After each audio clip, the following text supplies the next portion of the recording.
Hello, c'est Lazy. Aujourd'hui on se retrouve pour une nouvelle vidéo et pas n'importe quelle vidéo. Comme vous le voyez juste derrière moi, on a une trottinette. C'est une trottinette qui est ultra puissante. C'est la plus puissante des trottinettes que j'ai reçues jusqu'à présent en test en monomoteur. Elle peut atteindre les 70 km/h selon le constructeur. On vérifiera ça dans la partie de test. C'est une trottinette totalement suspendue qui est censée être ultra confortable. Vitesse max 70 km/h, bridable à 25 km/h en 3 secondes avec une manipulation que je vous montrerai par la suite. Comment va se dérouler cette vidéo? C'est très simple. Déballage, présentation complète, test en situation réelle, point fort, point faible.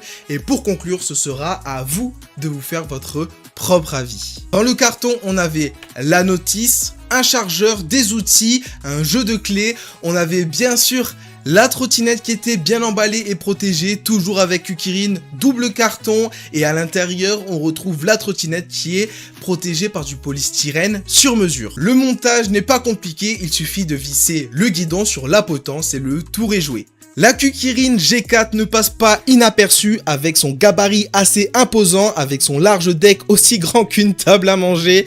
La largeur est de 21 cm sur 51 cm de longueur, placé à 27 cm du sol avec un repose-pied de 20 cm.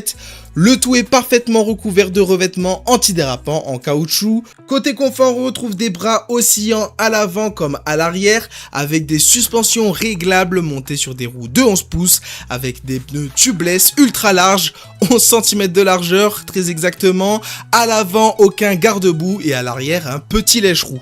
Elle est équipée de 2 freins mécaniques avec des disques en 160 mm à l'avant comme à l'arrière, avec un moteur de 2000 watts en nominal qui monte jusqu'à 2400 watts en crête sur la roue arrière. Le tout est alimenté par une batterie en 60 volts de 20 ampères. L'autonomie estimée et annoncée par le constructeur est d'environ 75 km, mais vous vous en doutez, en situation réelle ça diffère toujours. Dans la partie de test, je vous donnerai l'autonomie que j'ai réussi à parcourir. Il y a plein de paramètres à prendre en compte, le poids du pilote, le dénivelé du parcours et bien sûr la météo.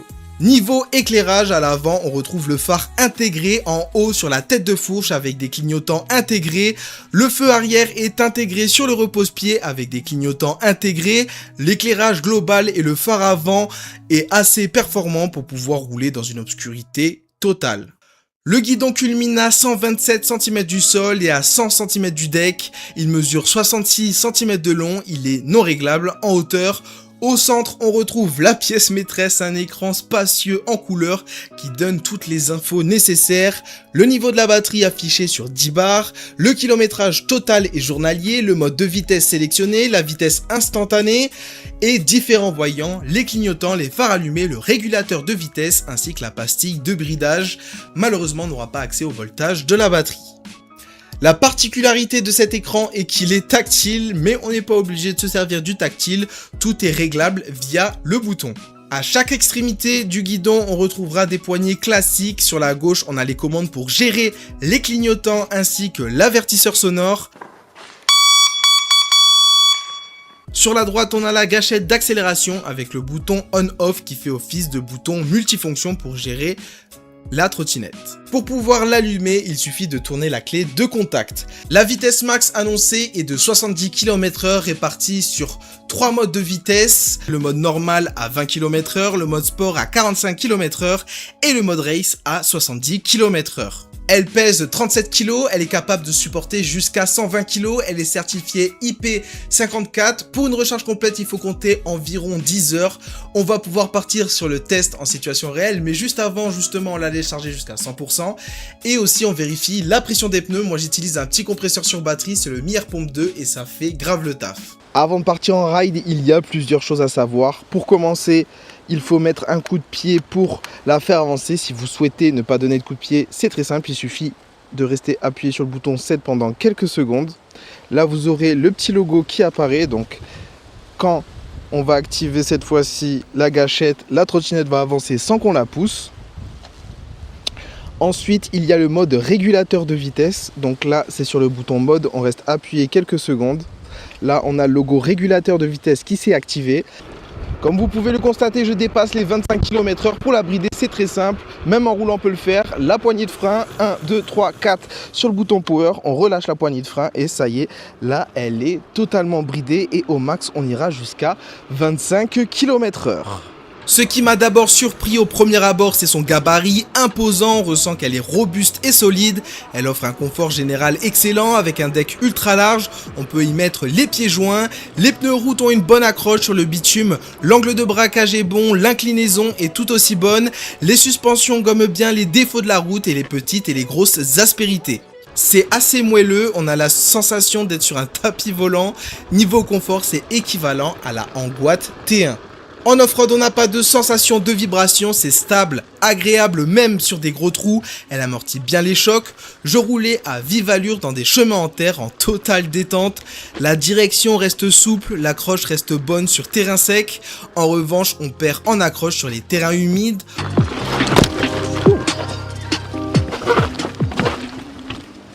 Oh, ça a bien dérapé là. On n'aura pas autant de mordant qu'avec des pneus off-road.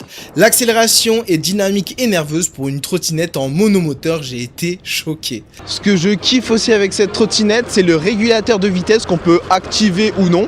Moi, j'adore rouler avec, donc par exemple là, je suis calé à 35 km/h, je reste sur la même vitesse et voilà, je sais pas si vous le verrez bien, on a le petit logo du régulateur de vitesse qui s'est affiché et à partir de maintenant, j'ai plus besoin de toucher à la gâchette d'accélération et la trottinette va avancer à ma place et ça c'est génial. Allez, on est parti pour le test de la VMAX avec cette Kukirin G4. Le démarrage est assez rapide, elle est assez dynamique, on est déjà à 40 km/h. Pour une monomoteur, elle est vraiment puissante. On est déjà à 50 km/h, on va aller sûrement jusqu'à 60. Il y a pas mal de vent, donc je me sens un peu ralenti. Je pense que sans le vent, on serait déjà à 60. Et là, on est à 60 km/h, 61 et 63. Incroyable. C'est un peu mouillé, mais on va faire le test de freinage à 30 km/h. J'ai mis exactement 3 mètres pour m'arrêter totalement.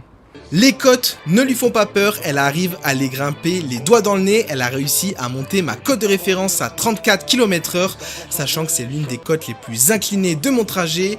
Et dans d'autres côtes, en globalité, c'est exactement le même résultat. Elle grimpe sans trop de difficultés.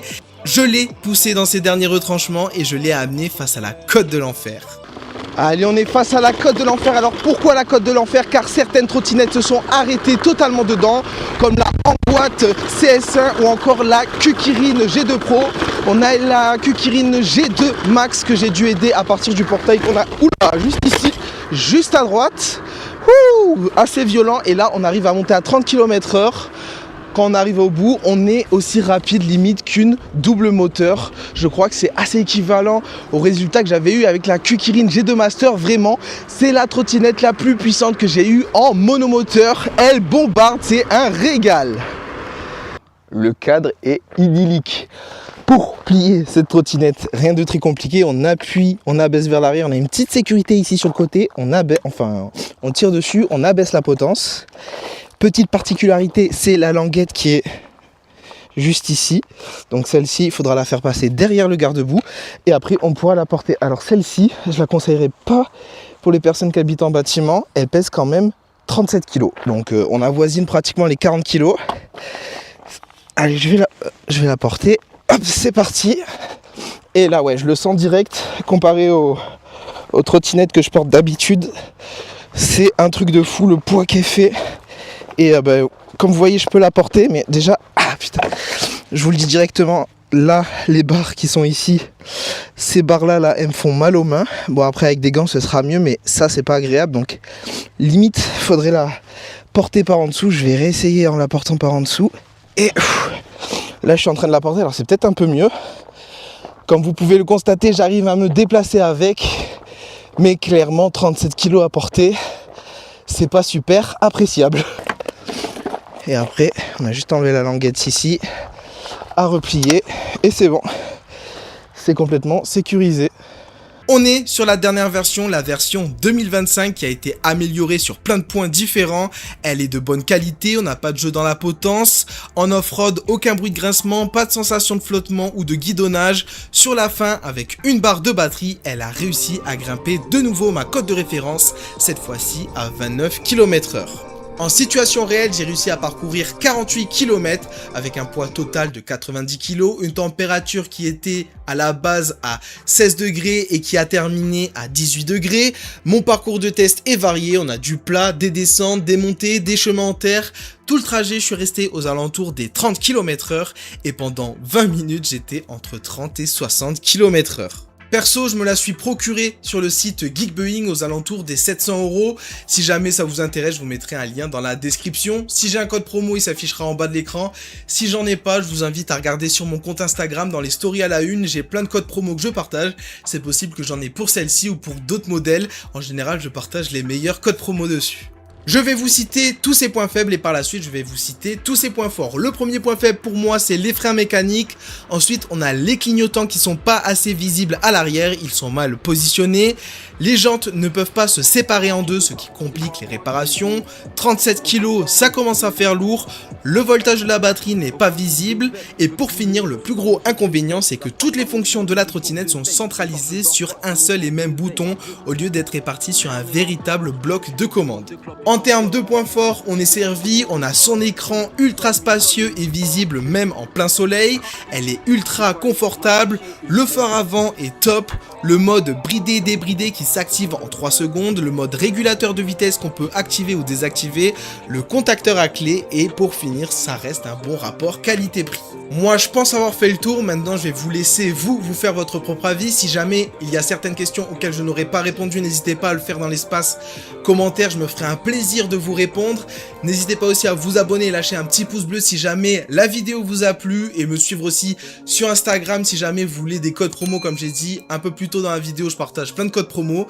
Maintenant, moi, je vous laisse ici et je vous dis à plus les potes. Toujours les mêmes journées de galère, une boule au ventre qui te sidère. Et c'est le prix à payer pour voir rentrer le salaire. J'ai un billet bleu pour un pochon vert et pas si bien viscère. Tout ce que je demande c'est le sourire de ma mère, mon père, ma soeur et de mes frères. Ça fait déjà 18 ans de guerre, 18 ans de guerre face à la vie. Mes convictions, mon arme de poing, mes rêves, mon arme secrète.